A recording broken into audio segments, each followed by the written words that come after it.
प्रभु नमः शिवाय महारुद्राय धवलेश्वराय वालालिंगाय नमः। दीपं यदि परं ब्रह्म दीपं यदि जनार्दनः दीपहरतु मे पापो पूजा दीप नमस्तुते। धवलेश्वराय वालालिंगाय नमो नमः। संसार सुखी रखंतु। आज शुभ शनिवार रे समस्त श्रद्धालु भक्त मानक श्रीपद करंतु। मनस्कामना पूर्ण करंतु। कर्म क्षेत्रोन्नति करंतु। ग्रहरिष्ट खंडन करंतु। जगतर मंगल करंतु। विश्वर कल्याण करंतु। आपणकर नाम विख्यात करंतु। सेवकर डाक श्रवण करंतु। समस्त गुआवसा भक्त मानकर मनस्कामना पूर्ण करंतु।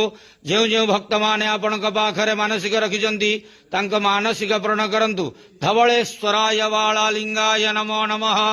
संसार सुखी रखंतु आनंद के वार। हरि बोलो। आज शुभ शनिवार रे समस्त श्रद्धालु भक्त मानकु आश्रीपद करंतु आनंद के वार। हरि बोलो। धवलेश्वराय वालालिंगाय नमो नमः।